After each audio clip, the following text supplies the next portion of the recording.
wabarakatuh. Selamat datang rekan-rekan mahasiswa yang paling Wabarakatuh.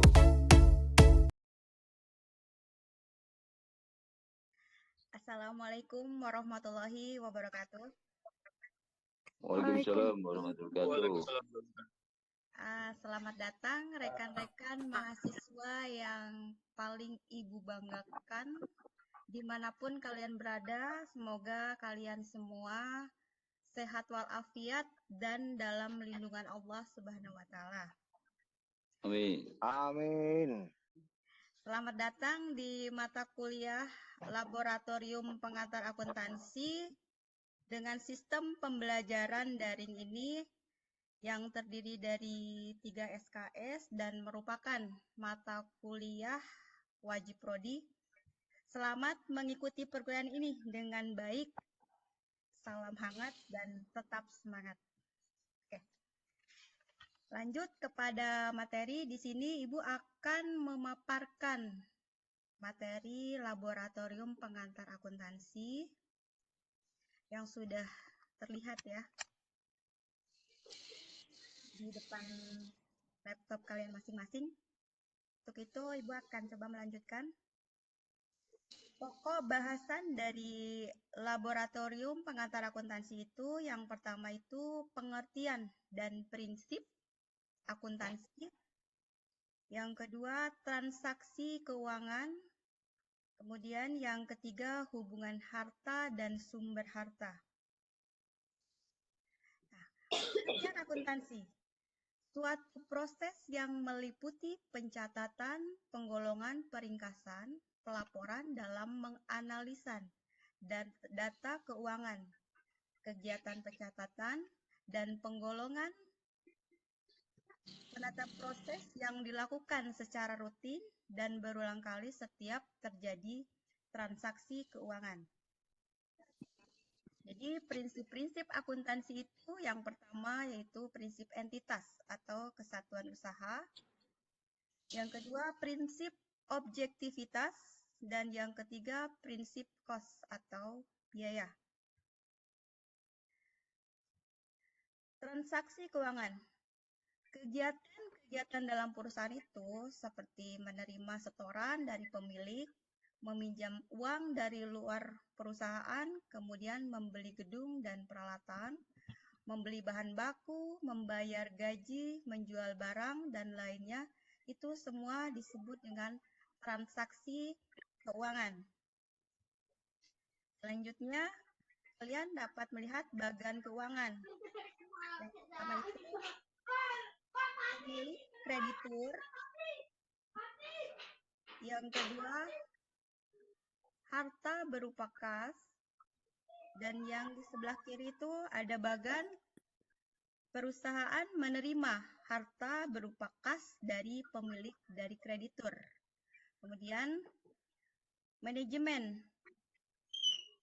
menyebabkan harta kas itu menjadi harta lain yang dapat digunakan untuk mencapai tujuannya. Kemudian dari keuangan tersebut ada di sebelah kanan yaitu perusahaan mengembalikan harta kepada pemilik dan kreditur. Kemudian produk atau jasa perusahaan dapat kepada keumuman dan perusahaan menerima harta berupa kas. Oke. Hubungan antara harta dan sumber harta. Harta itu adalah kewajiban ditambah modal. Jadi transaksi-transaksi perusahaan akan berpengaruh terhadap jumlah komponen, tetapi jumlah harta akan selalu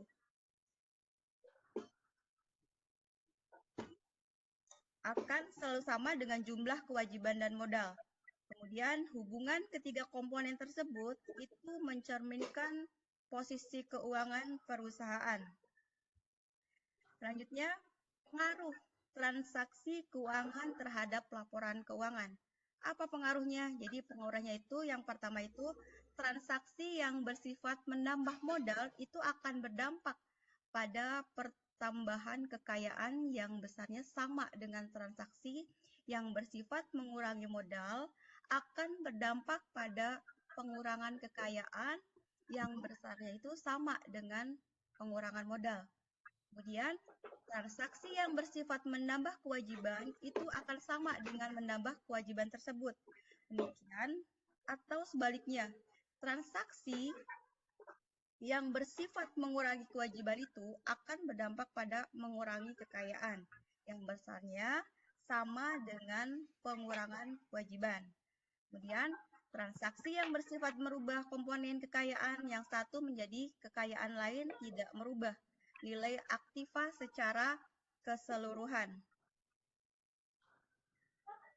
Apa mekanisme debit kredit? Nah, jadi modifikasi persamaan akuntansi yaitu harta sama dengan kewajiban ditambah modal ditambah pendapatan. Harta itu biaya kewajiban modal ditambah pendapatan. Oke, lanjutkan ya.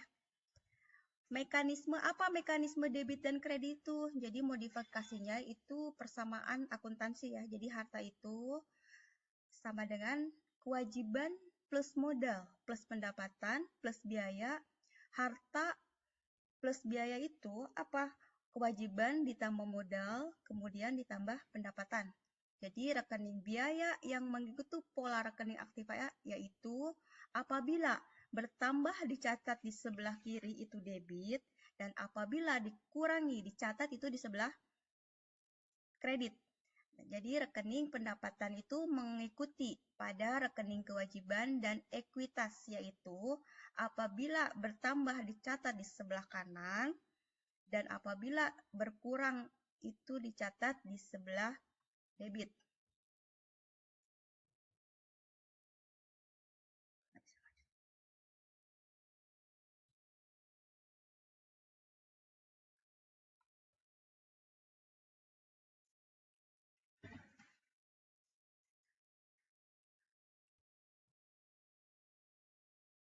Next.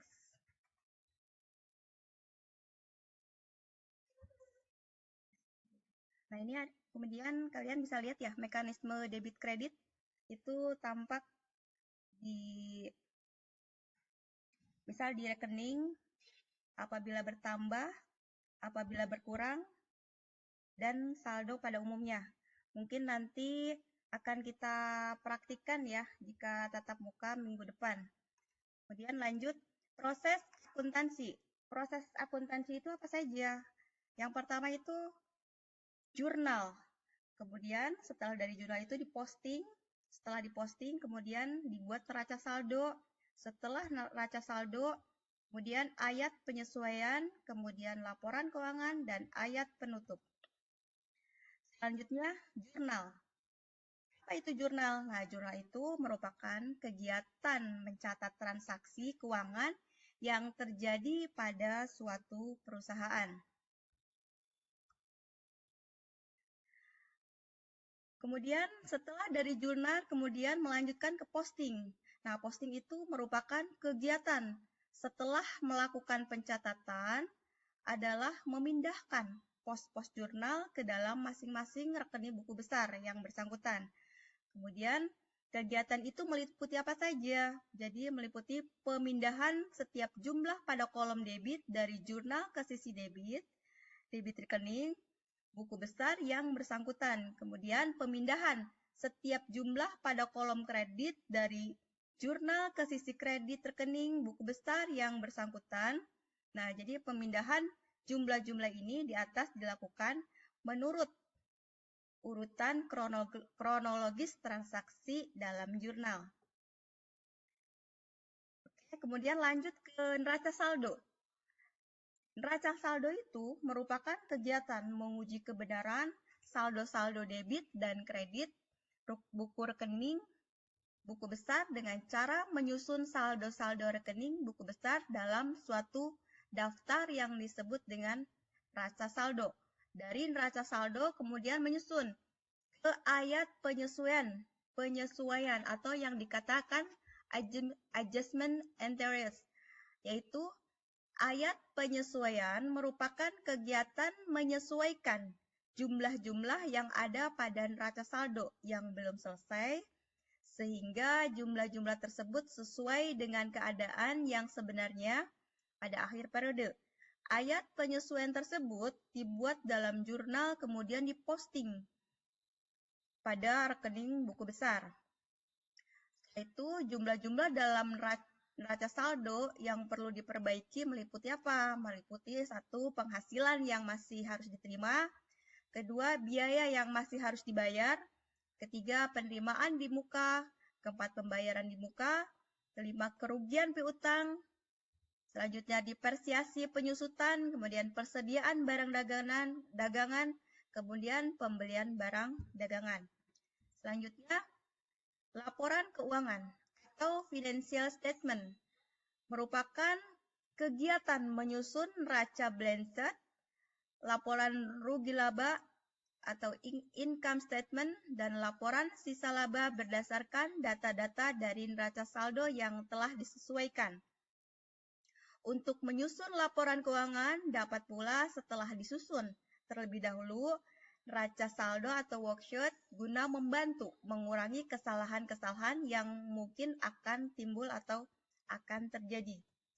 Selanjutnya, neraca lajur. Nah, neraca lajur itu merupakan alat penguji kebenaran hasil pekerjaan melakukan penyesuaian. Langkah untuk menyesuaikan neraca lajur ini adalah sebagai berikut. Satu, mengisi neraca saldo. Yang kedua, mengisi kolom penyesuaian. Yang ketiga, mengisi kolom neraca saldo setelah penyesuaian. Kemudian mengisi kolom perhitungan rugi laba dan kolom neraca. Lanjut, ayat penutup. Ayat penutup ini yaitu kegiatan menyusun pos-pos penutup, yaitu dengan memindahkan saldo rekening menghasilkan beban dan prive ke rekening ikhtisar rugi laba dan memindahkan saldo laba rugi ke rekening modal. Jadi ayat penutup ini dibuat dalam jurnal dan kemudian diposting dalam rekening buku besar. Ini adalah sudah Ibu paparkan materi yang sudah Ibu jelaskan. Barangkali dari sini kalian ada yang mau bertanya, silakan.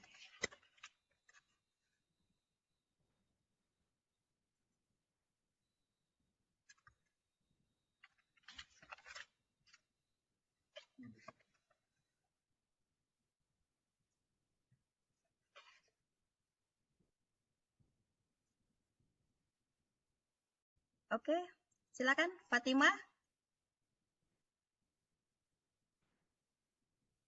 Firman.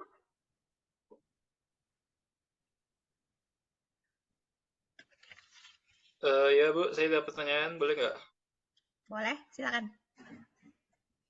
Ya, setelah ayat jurnal penutup itu, nanti ada transaksi lagi nggak yang berikutnya? Atau itu udah ini? Kalau jurnal penutup itu sudah terakhir ya, mungkin nanti kita akan melakukan praktek di ruangan untuk pertemuan minggu depan ya. Nah, kita akan mempraktekkan dari mulai transaksi jurnal, tadi yang sudah Ibu share ya. Mungkin untuk pertemuan selanjutnya Ibu akan share materi ini, berikut tugasnya, dan kita akan coba Ibu berikan latihan soal, kemudian mempraktikkan nanti di laboratorium. Nah, jadi selain laboratorium di komputer ini, kalian bisa mengaplikasikannya melalui handphone. Nah, jadi dari handphone itu ada aplikasi tertentu, nanti mungkin akan kita pelajari bersama ya di ruangan. Mungkin ayat jurnal penutup itu memang sudah penutup, jadi tidak ada transaksi selanjutnya. Oke, gimana Yazid? Oke, makasih Bu. Oke, terima kasih Yazid. Ada yang lainnya? Fatimah, gimana? Firman, ada? Amri, Yazid ya, gimana? Ibu, aku mau tanya. Gimana? Kalau pengertian umum akuntansi itu apa, Bu? Oke, Umumnya. oke. Hanya itu aja. Ya. Oke. Ibu coba menjawab ya. Jadi, pengertian akuntansi secara umum itu adalah suatu proses yang diawali mencatat, meringkas, mengklasifikasi, mengolah data, menyajikan data transaksi, serta berbagai aktivitas yang berhubungan dengan laporan keuangan. Sehingga apa? Sehingga informasi tersebut dapat digunakan oleh seorang ahli dalam bidangnya menjadi bahan pengambil keputusan. Nah, siapa dalam bidang ahlinya ini? Nah, dalam bidang ahlinya ini misalnya para accounting, para akuntansi. Oke, itu definisinya secara umum ya, Fatimah. Gimana? Cukup jelas? Ya, Bu. Jelas, Bu. Makasih. Oke, sama-sama. Ibu, izin bertanya, Bu. Ya, gimana? Ini kan di prinsip akuntansi ada prinsip entitas, objektivitas, sama kos. Kenapa tidak ada prinsip subjektif, Bu? Kan subjektif itu berarti kan perorangan, Bu, ya? Atau per badan usaha atau milik yayasan. Itu gimana, Bu? Oh, oke. Itu kalau permilik, ini yang ditanyakan ya, permilik mandiri atau yayasannya nih? Iya, Bu, ini kan di prinsip akuntansi menyebutkan ada entitas, objektif, sama kos. Kenapa tidak menyebutkan subjektif? Sedangkan kita kan harus punya subjek ya, Bu, ya? Ada orang atau badan usaha gitu, Bu. Kenapa kok tidak ada subjektif gitu, Bu? Di akuntansi, Bu. Karena kalau sifatnya subjektif itu kan memang mandiri ya. Jadi yang di sini itu yang kita sedang memaparkan itu badan usaha milik bersama gitu. Jadi kesatuan. Nah, mungkin nanti ke depannya Ibu akan membahas yang mengenai subjektifnya. Gitu. Oke. Ada yang lain? Berarti subjektif itu menyangkut kayak usaha dagang gitu, Bu, ya? Benar, ya.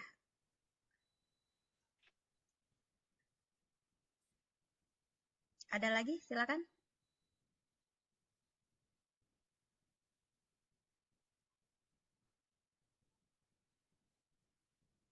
Supana? Apakah subjektif ini perlu membuat audit juga, Bu?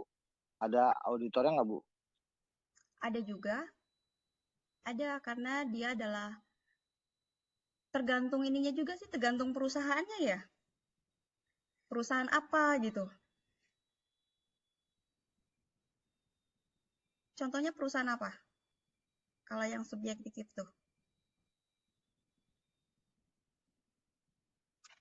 Ya, kalau subjektif itu misalkan kayak usaha dagang gitu, Bu. Kalau usaha Ude, Lutfi, Lubis, sama Eka Maju Mandiri. Misalkan gitu, Bu. Oke, kalau usaha ini ya, kalau subjektif itu tergantung usahanya. Yang pertama, dia dagang, terdaftar ada SKU-nya atau enggak gitu. Terus yang kedua, ada tidak surat izinnya. Tapi kalau semua itu sudah dijalankan dengan baik, pasti mungkin bisa yang subjektif itu. Tapi mungkin nanti akan ke depannya ada materi ya yang mengenai hal ini. Mungkin di pertemuan selanjutnya nanti akan Ibu paparkan. Oke. Ada yang lain Siap, lagi? Ibu. Makasih. Oke, sama-sama. Silakan, ada yang lain? Kalau tidak ada, Ibu cukup sekian. Ibu tutup atau bagaimana?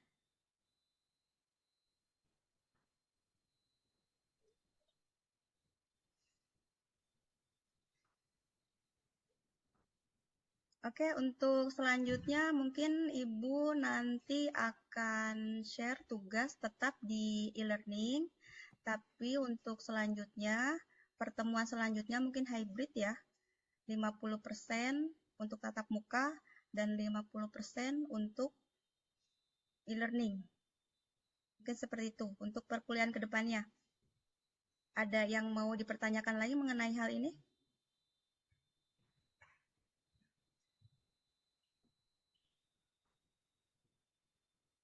Ya, saya ada pertanyaan, Bu. Gimana? Kuliah nih kita pastinya cuma datang hari Sabtu kan? Atau ntar hari biasa Senin sampai Jumatnya ntar ada acara gitu atau ini? Enggak. Oke. Untuk perkuliahan kalian semua hari Sabtu ya. Jadi untuk hari Senin sampai Jumat itu kelas reguler. Kebetulan yang kelas regulernya juga di over ke hari Sabtu. Jadi kalian tetap di hari Sabtu. Ada yang lain lagi? Silakan.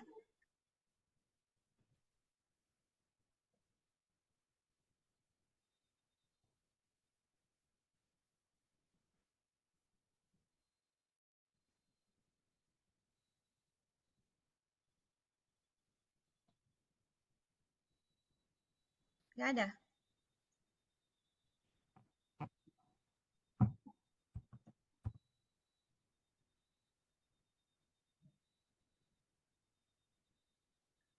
Sudah cukup?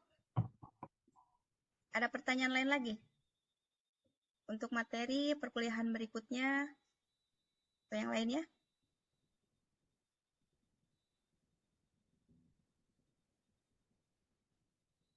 Cukup.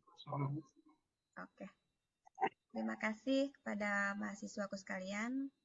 Mungkin perkuliahan ini Ibu tutup dengan bacaan Alhamdulillah.